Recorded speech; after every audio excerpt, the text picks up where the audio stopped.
Assalamualaikum warahmatullahi wabarakatuh. Kembali lagi dengan saya Zani Ahmad. Kita akan mempelajari laju reaksi ya sekarang. Kamu pernah melihat besi berkarat nggak? Ya, kalau kamu perhatikan besi berkarat, itu prosesnya kan membutuhkan waktu yang sangat lama ya. Mungkin kalian kalau melihat mengamati dari besi tidak berkarat menuju berkarat, pasti akan bete. Kenapa? Karena prosesnya begitu lambat. Tapi kalau kamu membakar korek api seperti ini, prosesnya dapat diamati karena dia berjalan tidak begitu lambat dan tidak begitu cepat gitu. Lalu bagaimana ketika sebuah petasan meledak? Ini terlalu cepat. Kamu mungkin tidak bisa mengamati bagaimana proses petasan saat meledak. Jadi dapat disimpulkan di sini bahwa reaksi itu ada yang berjalan sangat lambat, berjalan cepat, atau bahkan sangat cepat. Tapi ukuran cepat dan lambat itu kan relatif. Kamu mengatakan besi ini reaksinya lambat jika dibandingkan dengan proses terbakarnya korek api. Tapi ketika kamu membandingkan proses terbakarnya korek api dengan proses meledaknya petasan, maka proses terbakarnya korek api ini disebut reaksi yang lambat. Maka harus ada satuan yang bisa menyatakan lambat kecepatnya suatu reaksi. Nah, hal tersebut dinyatakan dalam laju reaksi. Laju reaksi adalah besarnya perubahan konsentrasi reaksi atau hasil reaksi dalam satu satuan waktu. Jadi kita melihat ketika bereaksi kan konsentrasinya bertambah atau berkurang. Jadi kalau si reaksi berkurang, kalau si hasil reaksi bertambah. Nah, dalam satu satuan waktu, misalkan per detik atau per menit, bertambahnya berapa atau berkurangnya berapa. Itu laju reaksi. Tapi kamu sekarang akan Bapak tunjukkan maksud dari konsentrasi. Ada yang tahu konsentrasi nggak? Awas ya, bukan konsentrasinya pesulap tatap mata saya. Konsentrasi, bukan seperti itu ya. Konsentrasi di sini bahasa lainnya kadar atau kandungan, gitu ya. Itu bukan kandungan yang hamil juga, bukan. Tahu kadar kan? Jadi ini contohnya. Ini Bapak punya 2 ember air, masing-masing 2 liter, 2 liter. Ke dalam ember yang A, Bapak masukkan 5 sendok garam. Ke dalam ember yang B, Bapak masukkan 10 sendok garam. Mana yang garamnya akan terasa lebih asin? Mana coba? Tentunya yang 10 sendok garam dalam 2 liter. Tuh. Karena jumlah garamnya lebih banyak untuk satu satuan volume gitu. Tapi yang berpengaruh bukan hanya jumlah garamnya saja, jumlah airnya pun berpengaruh. Kita lihat di sini ya. Sekarang aku punya 2 ember air. Yang A isinya 2 liter, yang B isinya 1 liter. Masing-masing ke dalam sini Bapak masukkan 10 sendok garam. Ke bawah juga sama 10 sendok garam. Coba kira-kira mana yang lebih asin? Yang mana? Yang benar ya, bawah. Walaupun jumlahnya sama, tapi airnya lebih sedikit. Kalau kita lihat di sini, berarti ada 10 sendok garam untuk 2 liter. Jadi per liternya hanya kebagian 5 sendok untuk 1 liter. Kalau yang ini 10 sendok untuk 1 liter. Yang terakhir nih, Bapak punya 2 ember A dan B. Yang A 4 liter air, yang B 5 liter air. Ke A sini Bapak masukkan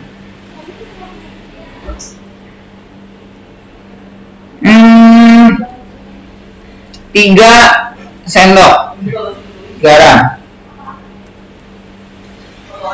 Ke sini Bapak masukkan 4 sendok garam.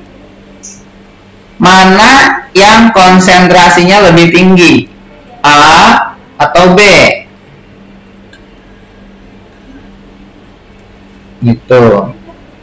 Pilihannya A. Yang A lebih tinggi, B lebih tinggi, atau pilihannya C. Konsentrasinya sama. Ya, jawabannya. Kamu jangan berasumsi bahwa ini sama ya, karena melihat 3 dan 4 sisinya 1, 4 dan 5 sisinya 1. Padahal kamu harus menghitung per liternya dapat berapa sendok.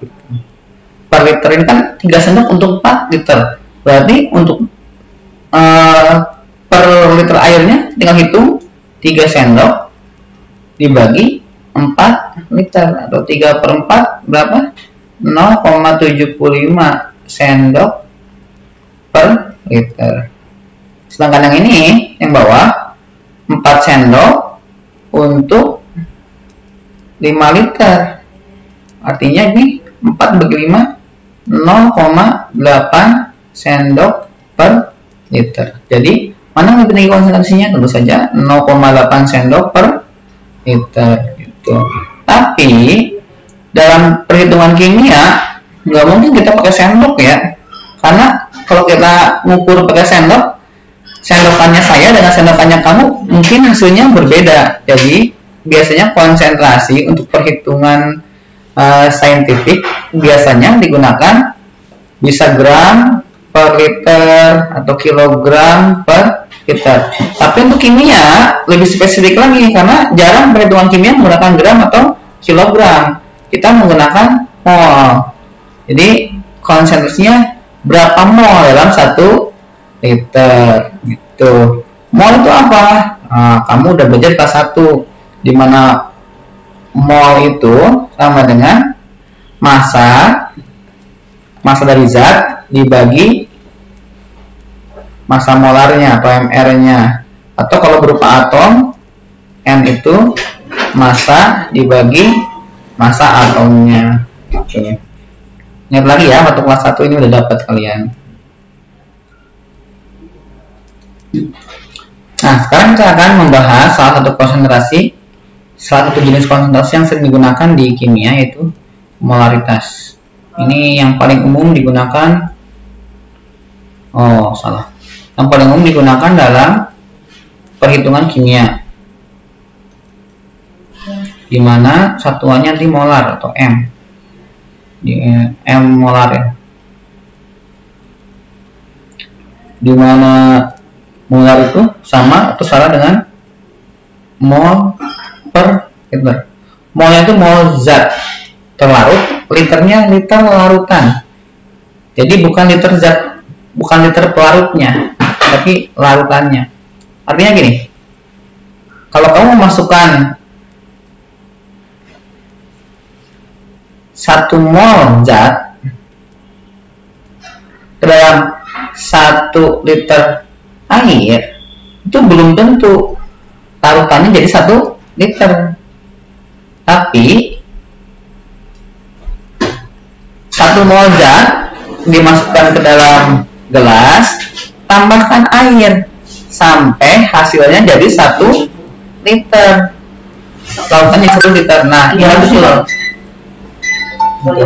Saya lagi, bukan 1 mol zat ditambah dengan 1 liter air ya, karena pasti nanti larutannya lebih dari 1 liter, karena ada ditambah zatnya kan, 1 liter air tambah zatnya. Tapi masukkan dulu ke dalam wadah 1 mol zat, baru tambahkan air 1 liter. Nah, itu disebut dengan 1 molar. 1 mol per liter larutan. Jadi rumusnya molaritas sama dengan mol zat terlarut atau NT apa tulis dibagi volume larutan. ininya satuannya mol, yang bawah satuannya liter ya. Jadi gimana? M sama dengan molaritas, NT sama dengan mol zat terlarut,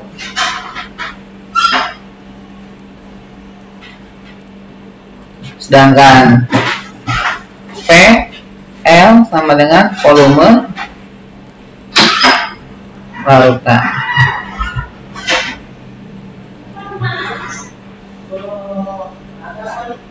Bapak kan beri contoh penggunaan rumus tersebut. Misalkan Bapak punya NaOH yang memiliki Mr 40, dilarutkan ke dalam air hingga volumenya menjadi 2 liter. Ini sebanyak 40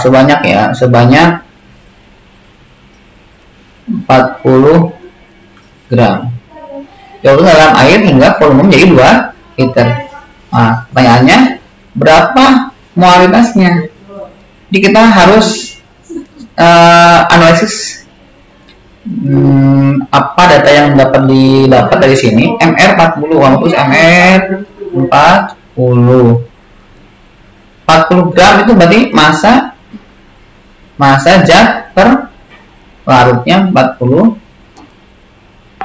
gram. Dalam air hingga volume menjadi 2 liter. Awas, bukan dalam air 2 liter, bukan ya, tapi dalam air sampai volume menjadi 2 liter. Jadi volume larutan ini benar, volume larutannya 2 liter. Terus apa lagi? Udah ya, tentukan berapa molaritas. Molaritas itu kan mol per volume. Volumenya ada 2 liter. Kamu bisa masukin volume ke sini, tapi N-nya belum ada. Maka mencari N dulu, mol. Dari mol. Mol sama dengan massa dibagi Mr. Massanya berapa? Massanya 40. Mr-nya 40. Jadi hasilnya sama dengan 1.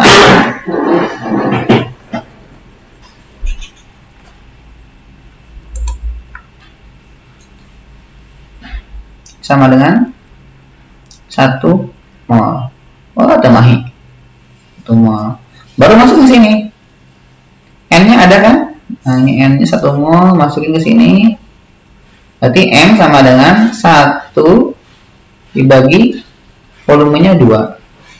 1 mol per 2 liter sama dengan 0,5 molar atau 0,5 mol per liter. Itu jawabannya. Kita lanjutkan lagi.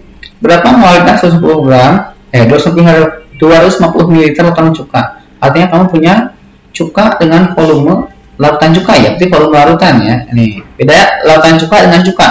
Kalau lautan cuka cuka langsung tambah air, kalau cuka saja berarti hanya cukanya, ini zat terlarut berarti. Ini larutan, larutnya air tentunya. Volume larutannya 250 ml, 250 ml. Ini yang diketahuinya. 60 gram cuka, berarti massa cukanya, massa zat terlarutnya 60 gram. Apa lagi? Udah gitu aja ya. Yang tanyakannya apa? Tanyakannya adalah molaritas. Jawab. Molaritas itu rumusnya apa? Mol per volume. Molnya ada nggak? Nggak ada molnya. Jadi kamu harus cari dulu mol. Mol itu N sama dengan massa zat terlarut dibagi Mr. Massanya ada nih. Ini massanya ada, massa zat terlarutnya, tapi Mr-nya nggak ada. Kamu harus cari Mr. Mr itu penjumlahan dari AR. Rumusnya CH3COOH. C-nya berapa? C-nya 2 ya. Ada 2 kali C. H-nya ada H3 nih. H H1, berarti hanya ada 4 kali ARH dan O nya 2 kali ARO sama dengan 2 kali C itu AR nya 12 kali 12 sama dengan 24. H itu 1 kan, 2 kali 1 sama dengan salah 4 kali. Ini 2 kali, karena O nya 2 kali 16 sama dengan 32. 4 tambah 4 tambah 2 10, simpan 1 tambah 2 tambah 3 60. Berarti MR nya ketahuan, MR sama dengan 60. Berarti kamu bisa cari ini, N sama dengan masanya 60 dibagi MR nya 60 sama dengan 1. Nah, kita langsung masuk ke sini ke molaritas karena N nya sudah ada. Ini N nya sudah ada, tinggal volumenya. Volumenya harus dalam bentuk liter ya. Kita ubah ke liter, berarti dibagi 1000 sama dengan 0,25. Berarti nanti molaritasnya N nya berapa? N sama dengan 1 dibagi 0,25. Berapa hasilnya? Sama dengan 4 molar. Kita lanjutkan. Nah, kembali ke laju reaksi ya. Jadi laju reaksi itu adalah pengurangan konsentrasi reaksi atau pertambahan konsentrasi hasil reaksi dalam satu satuan waktu. Intinya seperti ini. Ini reaksi H2 tambah I2 jadi 2HI. Ini reaksinya nih yang sebelah kiri, yang sebelah kanan hasil reaksinya. Tentunya makin lama ini reaksinya berkurang karena berubah jadi hasil reaksi. Itu. Atau kalau mau dianalogikan di bala-bala, misalkan bala-bala itu reaksinya, kalau anggap bala-bala bereaksi, maka reaksinya itu wortel kol terigu, hasilnya bala-bala. Wortel kol terigu makin lama makin habis, makin berkurang. Sedangkan bala-bala makin lama makin banyak. Begitupun reaksi ini H2 dan 2 makin lama makin habis, hasilnya HI makin banyak. Ini HI-nya gas ya, gas juga. Gitu. Misalkan H2-nya tadinya konsentrasi H2 tadinya 2 molar. Dalam 20 detik, ini awalnya, dalam 20 detik tinggal bersisa 1 molar. Dalam 20 detik itu waktunya 20 detik, 20 second. Jadi kamu bisa menghitung berapa konsentrasi laju reaksi ini terhadap H2. Jadi P-nya bisa dinyatakan dalam H2, bisa dinyatakan dalam I2, bisa dinyatakan dalam HI. Karena yang diketahuinya pengurangan H2, maka kita nyari laju pengurangan H2. Berapa laju pengurangan H2? Berarti delta konsentrasi H2. Nah, delta itu selisih awal akhir dibagi delta S waktunya, gitu. Berapa delta konsentrasi H2-nya? Ini kotak kurung ini konsentrasi ya, sama dengan molar. Ini kalau ada zat, kotak itu ini sama artinya dengan molaritas dari A, juga sama dengan molaritas dari H2. Tadinya 2 molar, jadi 1 molar, berarti delta konsentrasi H2 sama dengan 2 dikurangi 1 sama dengan 1 molar. Deltanya selisihnya. Waktunya 20 detik, jadi pH2 sama dengan 1 dibagi 20. Artinya 1/20 berapa?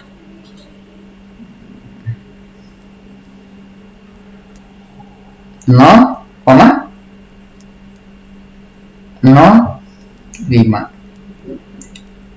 molar per detik. Satunya molar per detik, molar per second atau molar per detik. Jawabannya ya.